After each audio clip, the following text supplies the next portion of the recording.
Assalamualaikum warahmatullahi wabarakatuh. Perkenalkan, nama saya Latifah Muti Nurjana dengan NIM P27903123121. Di sini saya akan menjelaskan tentang High Performance Liquid Chromatography atau disingkat menjadi HPLC. HPLC atau High Performance Liquid Chromatography adalah suatu alat teknologi kimia modern yang digunakan untuk menentukan komponen-komponen yang berada dalam suatu sampel dengan metode pemisahan komponen berdasarkan interaksi antara komponen-komponen dalam sampel yang dibawa oleh fase gerak ke dalam fase diam yang berada dalam kolom. Kemudian tipe HPLC ada 4. Yang pertama yaitu normal phase, yang kedua Severn phase, yang ketiga ion exchange, keempat yaitu stage equalization. Selanjutnya fungsi HPLC. Yang pertama analisis obat-obatan, kemudian ada polimer sintetik, ketiga ada polutan dalam analisis lingkungan, kemudian penentuan obat dalam matrik biologis, isolasi produk berharga, kemudian kemurnian produk dan pengendalian kualitas produk industri dan bahan kimia, ada pemisahan dan pemurnian biopolimer seperti enzim atau asam nukleat, kemudian pemurnian air, konsentrasi komponen jejak, kromatografi pertukaran ligan, kromatografi pertukaran panjang protein, dan terakhir kromatografi penukar anion, karbohidrat, dan oligosakarida pH tinggi. Selanjutnya fase diam pada HPLC terbagi menjadi 2. Yang pertama itu polar atau normal phase, contohnya silika dan alumina.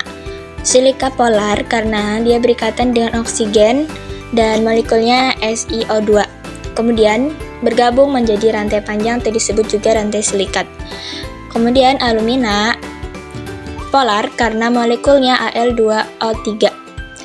Kemudian yang kedua ada nonpolar yaitu reversed phase, contohnya C18 dan C8 karena terdiri atas rantai hidrokarbon.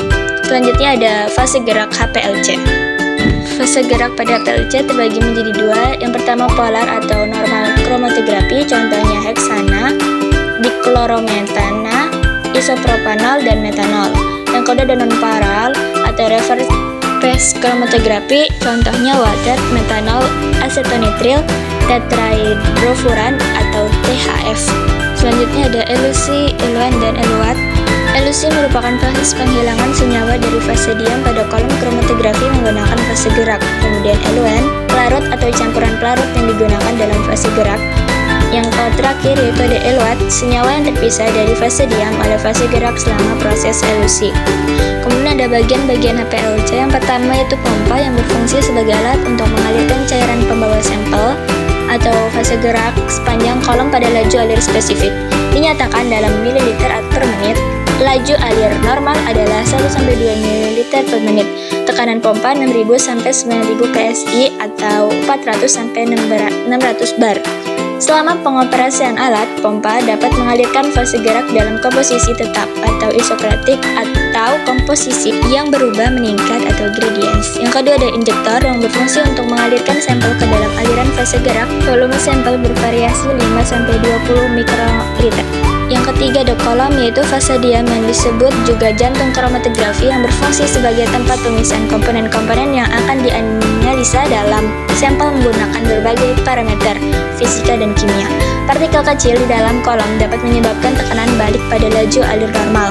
Pompa harus dapat memindahkan fase gerak sepanjang kolom dan hambatan dapat menyebabkan tekanan tinggi sehingga cairan pembawa dan cairan sampel harus disaring terlebih dahulu dengan membran tertentu sebelum dialirkan ke kolom.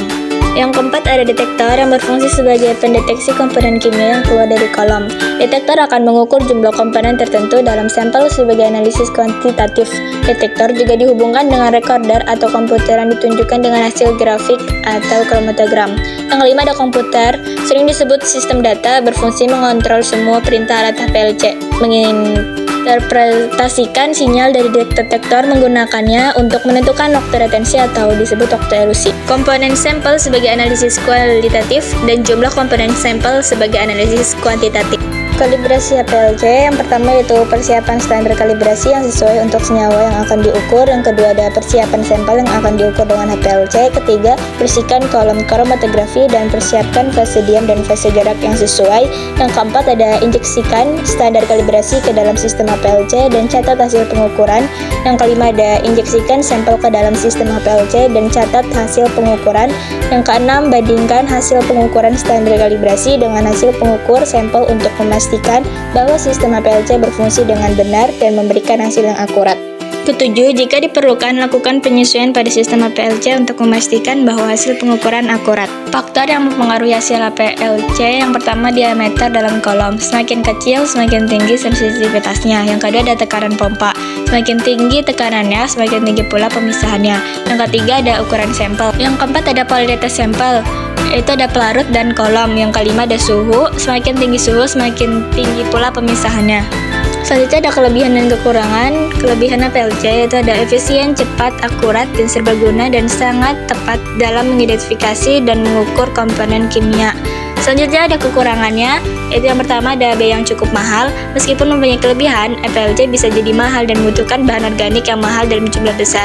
Yang kedua ada kompleksitas. Yang ketiga memiliki sensitivitas yang rendah terhadap senyawa tertentu dan beberapa tidak dapat dideteksi karena teradopsi secara irreversibel.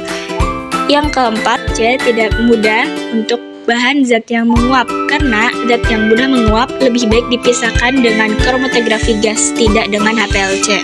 Selanjutnya ada keselamatan kerja pada HPLC. Yang pertama ada memastikan bahwa semua operator HPLC telah menerima pelatihan yang memadai dan memahami prosedur keselamatan kerja yang benar. Yang kedua, memastikan bahwa HPLC dilengkapi dengan peralatan keselamatan yang sesuai seperti alat pemadam kebakaran, alat penghisap, dan sarung tangan pelindung.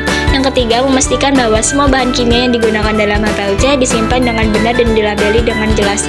Yang keempat, memastikan bahwa semua limbah kimia diolah dengan benar dan dibuang sesuai dengan peraturan yang berlaku.